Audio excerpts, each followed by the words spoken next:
квартира жібергенше қайдалып кетті. Өзім 96-жылғымын. Жашооңуз кандай эже? Өтө кыйын. 4 балаңыз 96-жылқысыз. Жер жоқ, күйөөңүзчү? Күйөөм иштебейт эле, кышта вообще иштебейт. Жазында жолго кыш эле коёт болду. Кыш куят. Мага бир томорго болсо болду эле, башка эч нерсе кереги жок эле. Жерибиз дагы жок. Эч нерсеңиз жок. Эже сиз неге ыйлап отурасыз? Сүйлөп коюңузчу. Мен ичим ачышып кетти да. Мен өзүм ыйлай берем ушун. Сиз дагы ыйлапсызбы? Ой, эже ыйлабаңыздар. Мына ыйлап, өз маселесин айтып, тийиштүү кызматтарга арыз жолдоп турат. Молодец, дагы деле ыйнап отурат. Ыйлабаңыз эже, бардыгы жакшы болот, жолуңуздар оң болот, Кудай буйруса. Сабыр кылып туруңуздар, сабыр кылып туруңуздар. Азыр мына жаңы премьер-министр келди, жаңы бийлик, жаңы президент, жаңы премьер-министр келди. Мен ойлойм ошо киши чечиш керек эле. Эгерде бүгүн чече албаса дагы кече силерге келип, мондай кадамдар болуп атат.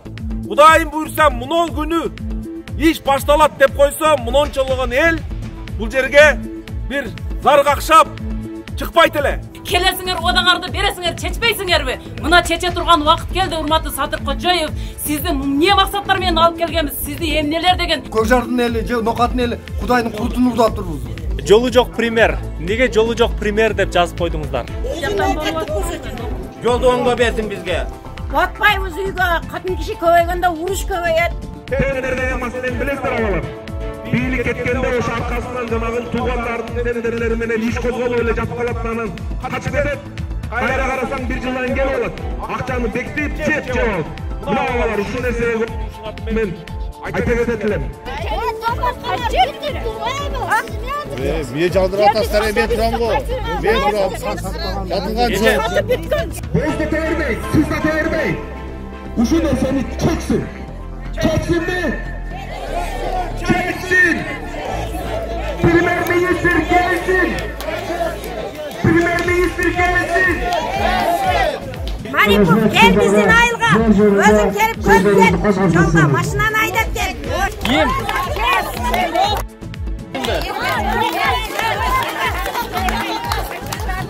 Pремьер-министр Улубек Мариповдун лично өзүнүн көзөмөлүндө биринчи көйгөй ушул жол маселесин чечүү боюнча буйрса, быйыл ушул иш башталмакчы. Сиз айыл өкмөттү көрүп туруп эле мафия доля деп туруп айтып атат да. Эмнеге десем, жерди сатып 50 миңден 100 миңден жерди сатып атат, уже бизге карапайым элдерге жер калбай калды дейт. Сиз айтып атат доля деп. Кечеге бул кызга эл экен сүйлөйт экен. Мына урматтуу көрүүчүлөр, азыр биз Нокатта турабыз. Бул жакта жергиликтүү тургундардын негизги талаптары азыр эки маселе болуп атат. Бул эң негизги маселеси ушул Ош Нокат жолу, же болсо бир Ош Нокат Баткен жолу жана ошондой эле жергиликтүү тургундарга чек жок болуп жатыр. Дал ушул маселе боюнча азыр өкмөткө, премьер-министрге, президентке, тийиштүү кызматтарга кайрылуу жолдоо үчүн азыр бизди чакырышты. Бул жакта атайын элдер турушат. Анда эмесе айтып койсоңуз, мисалы мына могул жерде плакаттарды да көтөрүп турушат. Нокатта жол чек проблема дейт. Суу проблема. Премьер жол көрсөт дейт. Могул жерде жол көрсөт. Жаш үй бүлөлөргө жер жок, талалап жүрөт дейт. Могул жерде Нокат жолу яма. Жаңы бийлик, жаңы чек деген девизде менен плакат жазып турат. Жолу жок премьер. Неге жолу жок премьер деп жазып койдуңуздар? Көтерден Нокатка чейин пешком басып көрсүн, чачын жыгылат. Машина эмес, пияда бассын жолда. Эмне болот экен? Ямалат кутусунат, ибай адамны. Жолду оңго берсин бизге. Анан балдарыбызга участка берсин. Жок, жаштары 40тан ашты биздин балдарыбыздын. Сатканга жер табышып атат.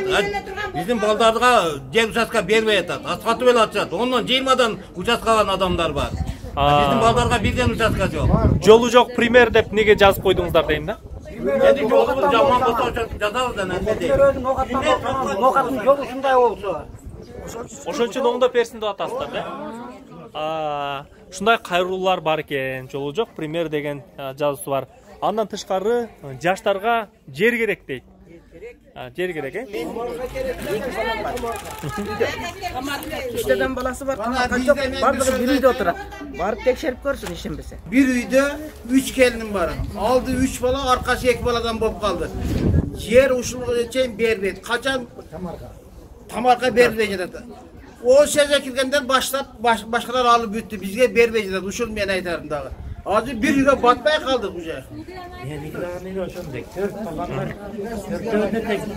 Балдарыбыз Улуу Садыр Нуркожоевич бизге жаңы чек жер берилиш керек. Балдарыбыз менен бардыгыбыз үйдө отурабыз. 3-4 келин батышпай урушат экен, үй бүлө бузулат экен. Ошон үчүн бизге жер керек. Балдарыбызга неберелерибизди ham үйлөй турган болуп калды бардыгы. 4-5 үй бүлө бир үйдө отурабыз. Батпайбыз үйгө, катын киши көбөйгөндө уруш көбөйөт. Ошон үчүн жер бериң. Жер деле берсеңиз 2 комнат болсо ham немени салып чыгарат эле ылайды казып. Рахмат. Нокат жолу яма дейт. Нокаттын жолу чындап эле яма экен. Биз көрүп алып абдан.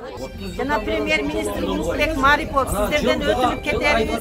Ушу биздин жолдорубузду оңдоп берсеңиздер. Кыргызстан боюнча ушу биздин эле Нокаттын жолу калды. Сиздерден сураныч. Сиздин Нокат эли сыйлап, сизди шайлаганбыз, урматтуу Садыр Нуркожоевич. Биздин мына шу бизде мына шу Нокат районунда 2 маселе бар. Ушу бир маселе жол, бир маселе чек. Şu çeklerimizi uçaskalarının toktомдорун çıkarıp versenizdер. Bir үйдө 3-төн 4-төн келиндер жашап, bir үйдө 15'ten nevre var. Anı 15 nevreni bağıp, bir үйдө bağıp oturuştu elestetiңиздер. Урматтуу Садыр Жапаров. Сизден өтүнөбүз. Рахмат. Жаш үй бүлөлөргө жер жок дейт, талалап жүрөт дейт. Бул миграция маселеси боюнча айтасыз. Бул талалап иштеп негизи келебиз, шу жер болсо деп шу үй салып бөлүнсөк, биз дагы шу ичине өзүбүздүн үй бүлөнү карасак дейбиз. Бөлүнсөк, азыр бөлүнгөнгө жер жок болуп атат. Жер алайлык десек, жер бергендерге дагы өзүнүн иштерин тагатка ашпай ушундай неме болуп атат Жер бөлөбүз дешип ушуну алгача бөлбөй жатышат. Карап бериңиз, президент сизден суранабыз. Сиздер да үн кошсоңуздар болот. Пример жол көрсөт дейт. Премьер-министр өткөндө Нокаттын жолу чечилет деп айтып кетти го. Неге кайрадан чыктыңыздар? Биздин көйгөйлүү маселебиз урматтуу Садыр Жапаров, сизди үмүт менен ушунча эл, калын журт максатында алып келдик. Сизде эмне деген үмүттөр менен сизди шайлап алдык. Бүгүнкү күндө биз сизди мынабы жарандык укугубуз тебеленип турат. Балдарыбыз бүгүнкү күндө тамарка деген ушул чек маселеси өтө бизде ыңгайсыз болуп, биздин үй бүлөлөрүбүздө бирден эмес 3-төн келиндер болуп атат. Алардын сөзү бирине жакпай, экинчиси тагдырынан ыраазы болуп ажырашуулар болуп атат. Анын ордуна түшкөн келин дагы ошол эле максатта ошондой болуп жатат.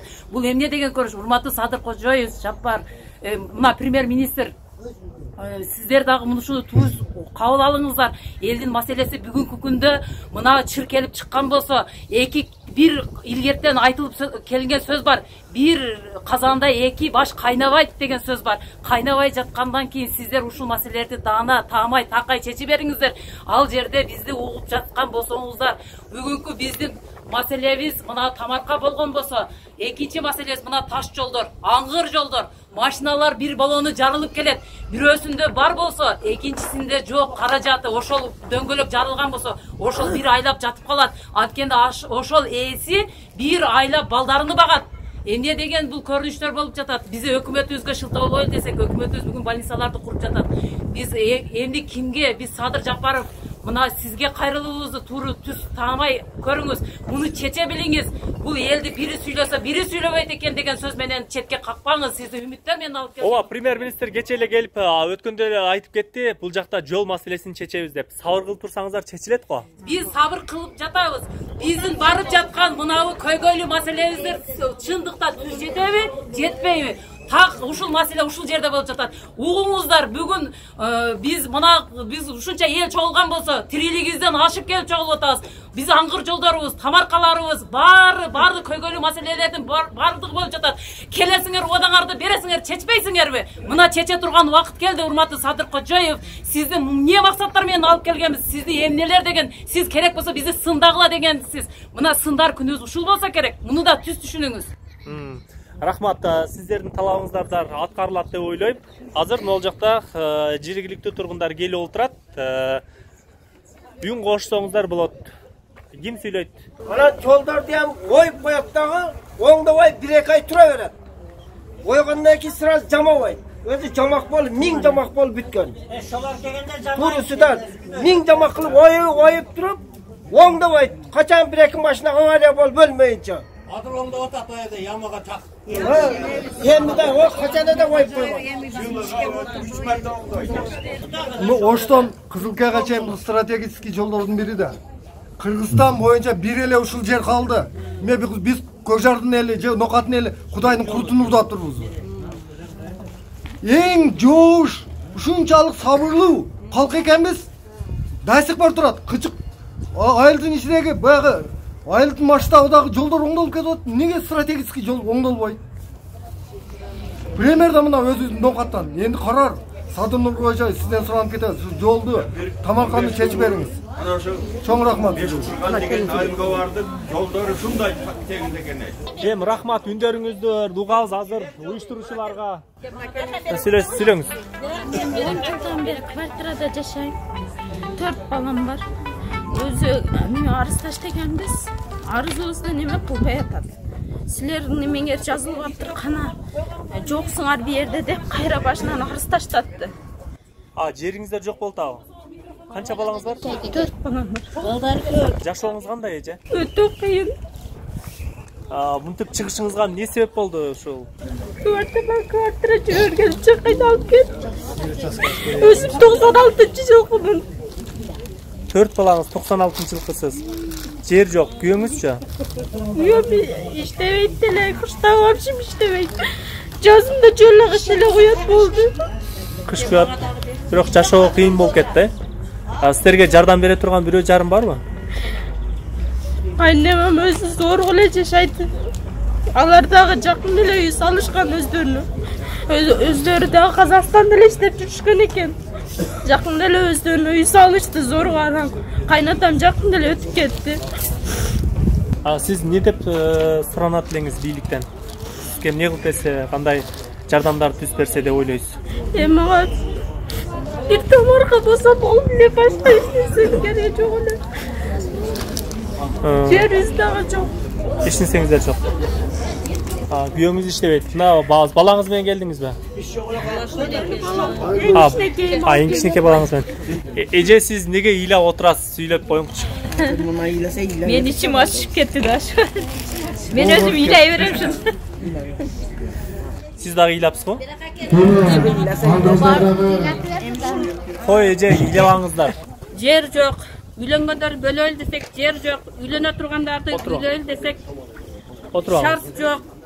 Oturup söylüyorsunuz ya. Bizge Sadır Nurkojoyevich uşul sizden en ötünüp sıranarыбыз yer участкаларını караштырып берсеңиз эң биринчи проблемабыз ушул. Рахмат, урматтуу көрүүчүлөр, урматтуу тийиштүү кызматтар. Азыр элдер мына жерде отурган энелер мына ыйлап өз маселесин айтып, тийиштүү кызматтарга арыз жолдоп турат. Можебиз дагы деле ийне отурат.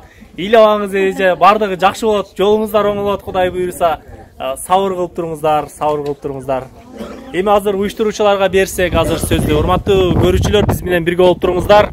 Азыр Нокат районундагы адамдар өздөрүнүн маселесин айтышат. Азыр уюштуруучуларга да сөз берели. Рахмат. Урматтуу тургандар, бардыгыбыз аныбыздын бир эле максат, ой тилеги бар. Бул ой тилеги биз үйдөгү жетпей жаткан оңдо же продукттан айткан жерибиз жок. Өкмөттүн бардыгы иши жүрүшүп атат. Кудайга шүгүр. Жаңы шайланган президентибиз дагы, УКМКнын жетекчилери дагы, премьер дагы колдон келишинче иштешип атат. Биз элден суранабыз, ошол бийликтен суранабыз. Биздин өзүбүздүн жерибизде үйдө отурган 3-4 келиндүү үй бүлөлөрдү кичине жери менен камсыздап ошол оплотубузга кол коюп берсе, ошолор бизге ошол жактан жардам берсе деген ой тилек менен отурабыз. Эмесем бул жерде канча жолу барып келди Сазар Мыңбаевич, мен өзүм көремін. Бирок мен атлет жерге жетем. Мен сұрағаным, ошол атлет бийликтен жардам берип, бизге кол коюп берсе, бардыгыбыз жер менен камсыз болобуз. Сүрөт келип микрофонда ой тилегиңиздерди айтсаңыздар болот. Ошол мына Бишкектен келип айтымыз бар, Нурланбек ата. Бир колчоок коюңуздар. Элдин өнү угуп, мына тартаткан камераңыздагы бул телевидение, YouTube каналы болуш керек, көрөп. Булар сөзсүз сиздердин көз жашыңыздар жеткирет деген ойдобуз. Нурланбек, келесі сөз кезек сизде. Саламатсыздарбы? Байырлуу ноокат эли. Жерубайдын Элибай дейт. Кудайым ушундай жакшы жерди берип, сиздердин ата-бабаларыңыздар менен байырлап келипсиз. Бирок, мына досум айтмакчы, аял алсаң ноокаттан, кыйналбайсың оокаттан деген бир жакшы сөз бар да. Бул досум экөөбүз бир 10 күндөн бери телефон аркылуу байланышабыз. Досум, жол маселеси жана мына чек маселеси өтө оор болуп кетти. Мен ушу Бишкектен чакырды. Келсем, действительно, чынында эле ноокатка жеткичек жолдун акыбалын көрүп, бул жол ошол жерди бийлик жүзүнүн күзгүсү жол. Кайсы шаарга барсаң, биринчи жолунан байкалат. Кайсы шаарга барсаң. Анан ушул Жолдошбекте ушундай бир улуулар бар экен. Ушул баланын сыйы менен келип, ушул жерге катышып отурабыз. Мына биз чогуу биргеликте мына Адыл деген улуулар азыр ушул нерсени чагылдырып берип атат. Биз ойлойбуз, ушул адамыбыз бүгүн орозого карабай бир ишкечен кадам кылып, ушул жерибиз үчүн, жолубуз үчүн, анан жаштарыбыздын келечеги үчүн деген бир кадамыбыз Кудайга жетет. Жана ошол нерсени бийликтегилер көзү ачылып жасайт деген ойдобуз. 3 адам болуп чечкенде давно барып чечилет эле. Бул жерге бир бийликте отурган, азыр мына жаңы премьер-министр келди, жаңы бийлик, жаңы президент, жаңы премьер-министр келди. Мен ойлойм ошол киши чечиш керек эле. Эгерде бүгүн чече албаса дагы кече силерге келип, мындай кадамдар болуп атат. Кудайым буйрса, мунол күнү иш башталат деп койсо, мунончологон эл бул жерге бир зар какшап чыкпайт эле. Демек, ал кишинин дагы мүмкүн иши көптүр. Бул нерсеге көңүл бура элек деп эсептейм мен. Көңүл бурушу мүмкүн, колундагы же куратор же бир-эки адамдарга айтып коюшу мүмкүн. Андай нерсе мына 2018-жылдан бери келатат. Турабалар. Сураштырсаң 2018 чечилген дейт. 2012-18 сөздөрдү айтып атат. Бирок мен кечеден бери ошо Бишкектегилер менен кабарлашып сураштырдым. Эмне себептен чечилбей атат? Андан башка жерлерде жол курулуп элатат, туурабы? Көрсө, бул жолду жасап атканда тендер деген маселе бар экен. Бул жерде минимум 100 миллион сом. Минимум атак 102 миллион сомдук акча каражаты кеткен. Эми ошону бирөөлөр куруш керек да. Ал курат турган фирмалар, бул чоңдордун фирмасы экен дагы. Ошол жерде эле фирма талаш болуп, буну тураса бунукун аркага жүргүзүп, бир ошондо эле ач көздөн отурат экен көрсө. Болсо эле 2012-де башталса, андан бери эмне Кыргызстан боюнча жерлер бүтө элек дейсиңерби? Салынып атат, курулуп атат. Ноокат менен унчукпайт. Тынчене тиришилин жуктурсун. Дедиртпей, мына ошолор Адылда ийнелерибизди чакырып, мына апаларга чоң рахмат, орозонун күнүнө карабай, ушул жерге келип, үнүңүздөрдү кошуп атасыздар. Мен ойлойм, бул биринчи кадамыбыз. Азыр аягында бир чечим чыгарабыз эл. Бир 3 күн койсок, 3 күндө жолду жасап. Бирок жок дегенде 3 күндө премьер-министр өзү Mına gelse bir bötön жерге келбейт. Өзүнүн жерине келет. Туруп, өзүнүн айылына келет. Ар бир уулду ата-эне чоңойтуп атканда элине, жерине кызмат кылсын дейт. Келген же жанагы куртой машинаны минип алып, жип менен жанагы ямаларды ярмакени билбей, олай өтүп кетпей ушу эл келген машина менен келсин. Мына ушуга чейин келип, элдерге жолугуп, ушу жерден 1-2 адамдарга жоопту шайлап, ошо акимге, айыл өкмөткө жардамчы кылып, активисттерди дайындап, кандай деп мага? Ар бир айылдан бирден активисттердин кагаз аты жөнүн алып, ошолорго бир баяндап бере турган кылып, ушуларга түшүндүрүп бере турган бир жолун кылып койбосо, Кытайдан Беккожа келет эле деп, баягы күтүп берген бул кыжалатчылык болуп атат. Туурабы? Телевидение берет. Ашпаса bir yamağa maşinasını döngüle uçuşuktur degen söz bu. Hazır buna Көкжар eline больница түсіп атат балам. 15 günlük. Анан ошону кеңейтип берсе. Сатып кылып алгандар элге кайра берсе. Эми карап туруңуздар. Анан кийин эң негизги сөз. Бизге неме берсе, камарга берсе. Балдарга эмес, бул жерде миллиондогон нерселер өтүп атат. Туурабы? Ар bir furada minimum bir 20.000-30.000 dolar tavар өтүп атат. Күн-түн. Демек мына жолуңуздардан жакшы чөтөктөрүн, капчыктарын толтургандар дагы бар. Боз да тээрбей, сыз да тээрбей. Ушул нерсени чексин. Чексинби? Чексин. Премьер-министр келсин. Премьер-министр келсин. Gelse biz az kişiye jaman aytпайбыз. Ак батабызды беребиз. Aylanan bana müşteride bir gomul vurup koy. Bul dagı bir omat. Sendey jigit, ekinci kişi olup oturat. Gelsen özünün ayılına gelesin. Uşu yerde adım seçilmasan dagı, kaysı günü çekilişin bizge bir ümit verip koy. Bir rahmetler görsöp koy degen söz duysak, biz öyle ümit uzarıp, bayağı yamağa çıktıkları jakında çekilip yaşap durganlar bu son nesi. Rahmat ağalar, apalar çok rahmat sizlerge. Maripov gel bizden ayılga. Özün gelip köp gel. Yolda maşinanı aydat gel. O çek yolunu gelsin. Gel bizden olsadı oğlum gel. Maripov. Bizge жерди берсин, жер берсин.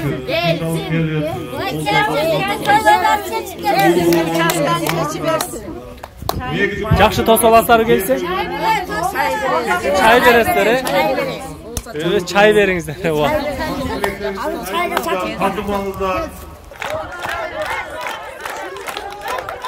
Ой, эжелер, не деп атасыздар?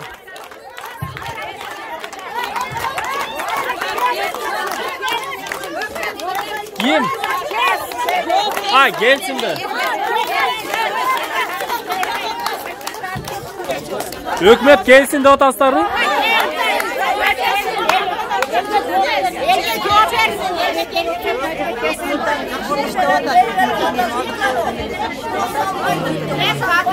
Gerard sen çıksın Gerard.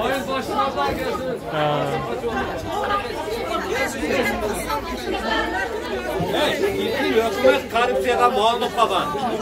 Buni Tashiyevga yetkirish kerak, Bukentga yetkirish kerak buni. Kelib tekshirsin shular. Hükümet nega korrupsiya?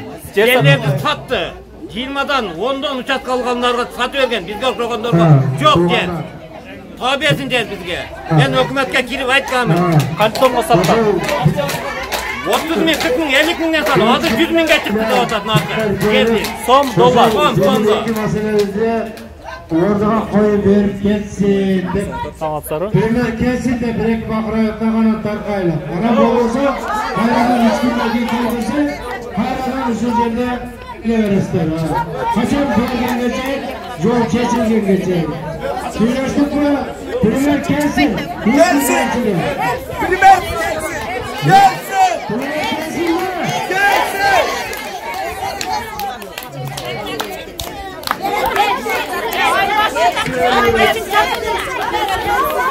Yeni satmadığından aydılar. Yeni satmadığından. Yeterli eli aldı. Olmazlar ketmezler, ben kaytınızlar, hakim Hakim keptir, otur bula kayna. Oyan kelek, vardı Hakim keptir. keptir, otur bula. Бие жалдырып атасыздар, мен турам го. Мен турам. Сатылган жол. Эже, мен айттым, айтып беріңізші. Жерді сатып бүтсе, министр келіп. Сатып берсе, ошол кагазын алат, жерди алат эже. Алмастырыштан турайлы. Алмастырыштан отуруп турайлы. Өзүңүз тааныштырып туруп анан баштаңызчы. Өзүңүз жактарыңыздар, мен Көксарай өкмөтүнүн башчысы Сатаралы болом, жактарыңыздар. Манабы боюнча, жол боюнча. Бул дагы азыр бизде азыр менес келди да азыр срочный переводга кетип калды. Азыр ошол боюнча, прогноза боюнча бизде азыр көбүнчө жер маселе болуп атат. Ошол жер маселеси боюнча мына Ноокат районунун акимдин орун басары келип отурат азыр.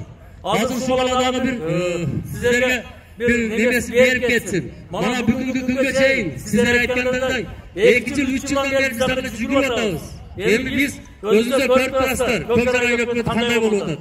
Endi bana hazırlık günde özünüzler bilgendey 100 koyup alıp banjisany salıp atağız. Taza sudu çıkarıp atağız. Jarıkçarını koyup atağız. Endi bu Köksaray hükümeti özü жерди чечип койбойт экендер. Эгер чече турган болсо биз дагы чечип коет эдик. Азыркы күндө бизде 58 гектарды отбодун даярдап, Ашбаштай 3-4 жол барып келдим Бишкекке. Эми мындай экен да. Азыркы күндө өзүңүздөр көрсөңүздөр, эми стабилдүү болуп кетип баратат. Саты Жапаров дагы эми өзү акырын ордуга кетип баратат. Премьер-министр дагы убакыт кетип баратат. Ошондуктан биз барып келип атабыз. Азыр бүгүнкү күндө биздин аким дагы жакшы билет муну. Ошондуктан мына кече мен барып келгеним Элдин маселеси мындай болуп атат, мен түшүндүрүп айтып коеюн. 2 маселени коюшту.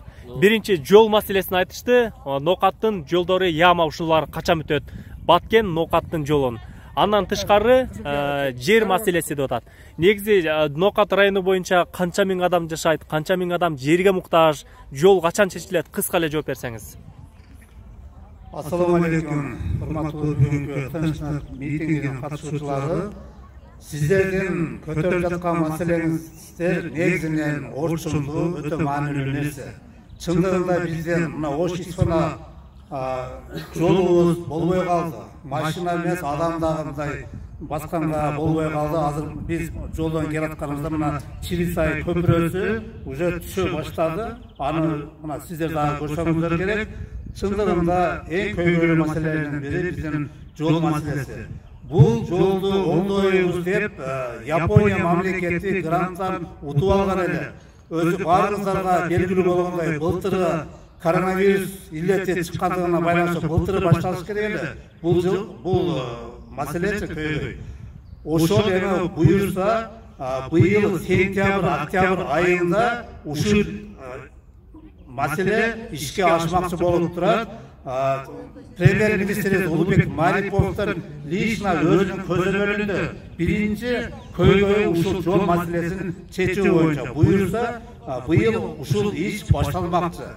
Ал эми мына бир үйдө 2-ден 3төн келини бар жарандар туура Ноокат районунун калкынын саны 301 миңден ашып калды. Бул эң туура bir үйдө bir өзүбүздүн балдарыбызды тарбиялоого канча кыйынчылык убакыт кетет. 2-ден 3төн келин бул чындыгында кыйын абал.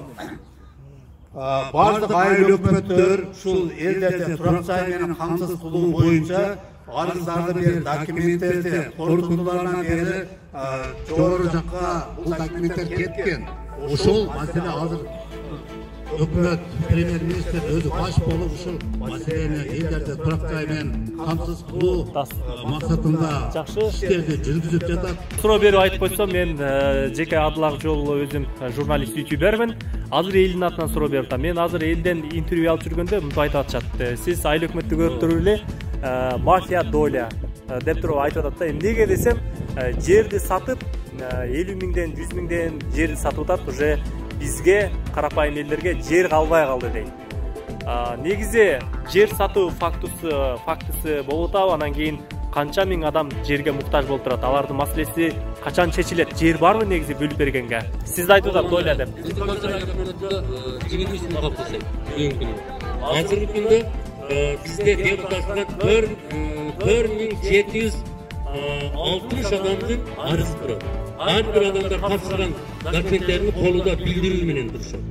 Анан кечегине бул кызга эл экен сүйлөйт экен. Жер боюнча, жол боюнча бизге жакшы жолдор кайрат айтып.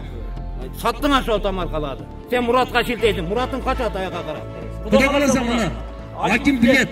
Биз документтерди даярдап бергенбиз.